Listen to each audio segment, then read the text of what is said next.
ABP പ്രതിനിധി ശ്രീ ഈശ്വർ പ്രസാദ് കൂടി നമ്മളോടൊപ്പം ചേരുന്നുണ്ട് ഈ വിഷയവുമായി ബന്ധപ്പെട്ട പ്രതികരണത്തിന്. ശ്രീ ഈശ്വർ പ്രസാദ്, ഇത് ഞെട്ടിപ്പിക്കുന്ന ഒരു വാർത്തയാണ് പുറത്തു വരുന്നത്. സ്പ്രിംഗ്ലർ മോഡൽ തട്ടിപ്പ് നമ്മുടെ സർവകലാശാലകളിലും ഉണ്ട് എന്നത്. അത് മാത്രമല്ല, ഇതിന് പിന്നിൽ വ്യക്തമായൊരു ആസൂത്രണം ഉണ്ടായിരുന്നു എന്നതാണ് ഉയരുന്ന ഒരു ആരോപണം. അത് സർക്കാർ തലത്തിൽ തന്നെ കരിമ്പട്ടികയിൽ പെടുത്തിയ ഒരു കമ്പനിക്ക് യാതൊരു രേഖയും അല്ലെങ്കിൽ ആരെയും വിശ്വാസത്തിലെടുക്കാതെ നമ്മുടെ വിദ്യാർത്ഥികളുടെ ഡേറ്റ ഉൾപ്പെടെയുള്ളവ കൈമാറുക എന്നൊക്കെ പറയുമ്പോൾ ഏത് വിധത്തിലാണ് ഇത് മനസ്സിലാക്കേണ്ടത്?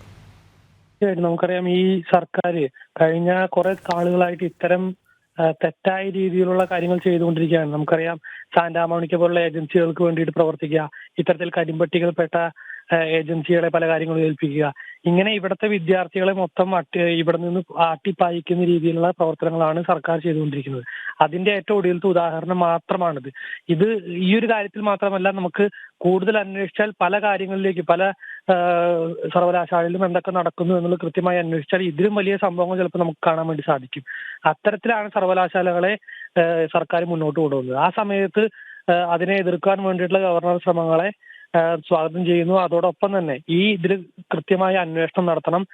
അത് കേന്ദ്ര ഏജൻസികളോ അല്ലെങ്കിൽ ജുഡീഷ്യറി തരത്തിലുള്ള അന്വേഷണമോ നടത്തിയാൽ അത്രയും നല്ലത്. കാരണം നമുക്കറിയാം, കേരളത്തിലെ സർക്കാർ ഇതിനെ അട്ടിമറിക്കുന്ന രീതിയിലായിരിക്കും അന്വേഷണം മുന്നോട്ട് കൊണ്ടുപോകുക. അതുകൊണ്ട് ഇതിനെതിരെ ശക്തമായ അന്വേഷണം നടക്കണം, നടപടി സ്വീകരിക്കണം എന്നുള്ളതാണ് ABPയുടെ അഭിപ്രായം.